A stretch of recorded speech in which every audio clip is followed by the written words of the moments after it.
welcome to episode 3 of the Civic build, and I'm not done with it yet. It is past this goal, this deadline. We are in here somewhere. I believe today is the 14th, and yeah, we haven't finished it. Didn't have any time. I tried. I want to apologize to those that I said I would have it ready by the Toke to Track event. I just couldn't. Delay in parts, working when it gets to 6 every day, it's tiring. So but enough excuses. I'm here. It's Sunday. I'm gonna go over some of the stuff that we've done, some of the stuff I will go over. I have done a couple things here and there off camera. I did come in 2 Sundays ago and did some stuff, so I'm gonna go over it just real briefly, since I know you guys want to see it running already, and I really want to see it running too. If there's anything I go over that you guys want to see in detail, let me know in the comments, and I'll make a separate video on everything. Another reason why I didn't want to post stuff is because I'm not really sure if the stuff that I did was correct, so I'd rather have it done first and then make sure it's working properly before I go and tell you, hey, do it this way. So if it seems a little sped up, it's only because I want to give you guys the correct information and not have you guys follow me in something that I messed up. So yeah, let me go over some of the stuff that we did. Yeah, it's getting super close. I bought my injectors, and I didn't know that it needed a special adapter, so I had to wait for that, and yep, wasn't able to get to it. So sorry guys, but we're still moving along. So these are the ID 1050cc injectors. These I'm going to run 85 with, as you can see. See that square plug? So that's an ID specific plug, and the plugs that I have are completely different. They do not fit. Yep. So I had to order adapters, and I got those from Rywire. So now I can start putting it back together. So the way these work is just grab a random one. This is the number 3 injector, so it should just click. There we go. And now I can install an injector. So it should just click and then press the slide, and then there you go. This is what I was waiting for. Didn't get here in time. That's okay. That's my fault. Didn't do my research, and yep, that's what happened. So, well, I got this, so now we can start putting together the fuel setup. All right, so I got the injectors on the fuel rail. The way it looks like it's gonna work. Ooh, look at that. So this one's gonna go right there. The fuel pressure regulator is gonna go here, and it's gonna go to one of these return lines, and I believe the return line is this one, because this one was attached to my B series return fuel line.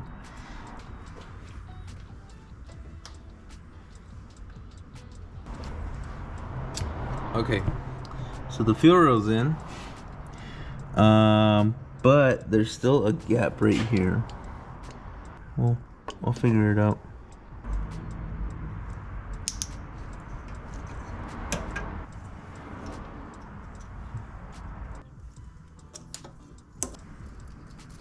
So those are in there. I kind of don't like how it runs.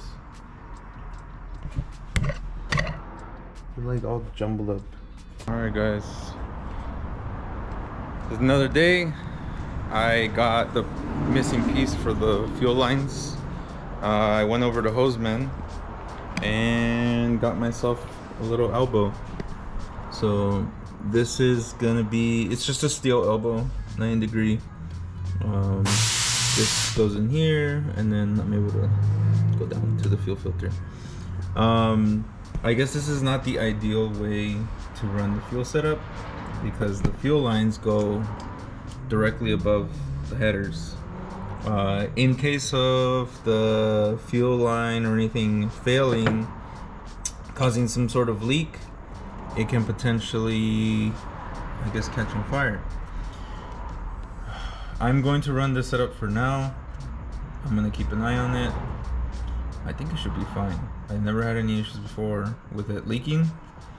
And if there is a leak, I figured that it would like trickle down and hopefully just follow the line. I don't know, but in any case, I'll watch it after a retractor or whatever. But it should be fine for now. But we got this in, and now I'm going to mount the fuel pressure regulator. There's a nice spot right here, so I gotta drill 2 holes so that it can be mounted right here. There's some holes there already. I gotta double check to make sure there's nothing that I need, but I don't want to put it too close to this, because just in case this needs to be replaced. So I think a little bit towards the edge in this corner should be good. So let me get that going, and yeah, one step closer to finally getting this done. I still am playing around with these wiring back here. I don't know how it's gonna end up, but yeah, that's for a later time to fix. So let me get to that fuel pressure regulator. There's actually a hole right here already. It looks like a good mounting place for this first part of the bracket. I just need to make the hole bigger, and I marked that hole on the side with the blue marker, so I think that should be good. Now I need to make those holes bigger with the step drill and install the well nuts that came in with the kit. The well nuts look like this.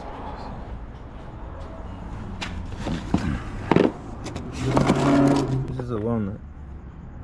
So you gotta make a hole that's just a little bit smaller than this one, because you gotta shove this through the hole, and it's threaded inside. See that? So it comes with this bolt, 2 bolts. So as you put it in the well nut and you start tightening it, it actually compresses the 2 together, and it expands and it tightens it from the inside. So that way you can mount it wherever you want. So let's get this put on, mount it up. Should look good.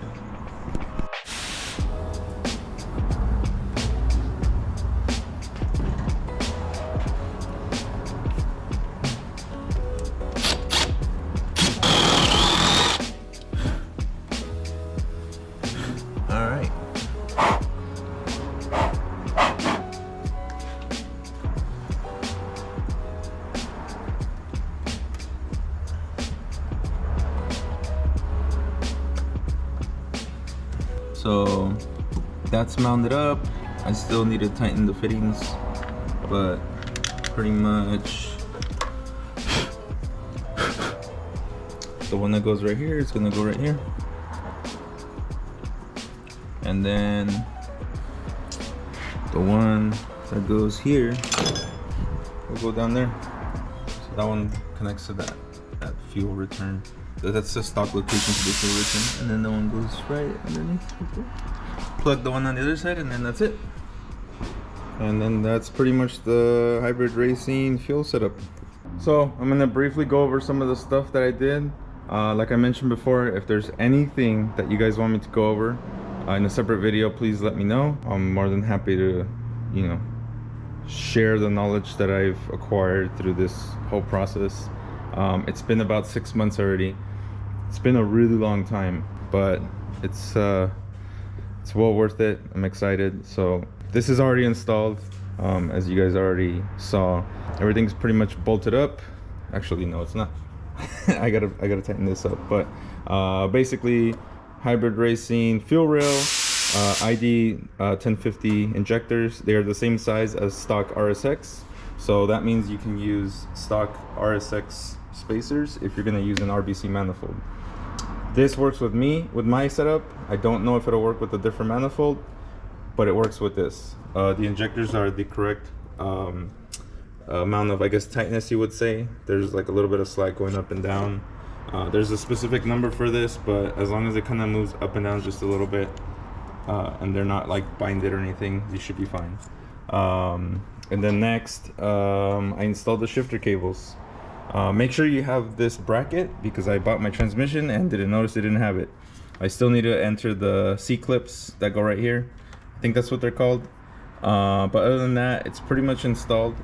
It's pretty straightforward install. Hybrid Racing has a write-up online. Follow that. If you have any questions, let me know. I drilled a hole right here. Hopefully you guys can see that. That seems like a pretty good location. I've heard of people using the heater core, but I actually plan to use this in the future. So I drilled a hole here. Basically, I used one of those step drills, drilled a hole right in the bottom, one on top, and then dremeled the rest of it to make a nice little oval, because this thicker part of the cable needs to go through. So it fits pretty nicely. It's not binded or anything. Even without the C-clips, it ships pretty good. So got that installed. And then I ran those. They go, I don't think you can even see it, but both of the cables come out through there, come out right here, bolts up right here. This is actually a shifter for a TSX application. The cables that I have work with this one, so I guess this is the best feeling one. So far it's not even in yet correctly. I still need to bolt it down, but it feels really good. So Hybrid Racing, I've ran their parts. This is the second shifter run with them. I really like them. I really like the feel of a stock. It's a stock feel, but it's very notchy, and you can actually feel the shifts going. It's not like some short shifters where like it's like really close. I'm not really a fan of that because I don't know if the gear is in. So yeah, that I did that, and then also I ran the chassis harness, or the let's see what the proper name of it is.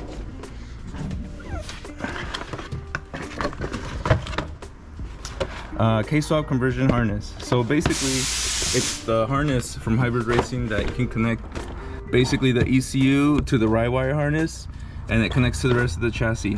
It's pretty straightforward. I know there's a lot of cables, it's kind of crazy, but it's pretty much plug and play.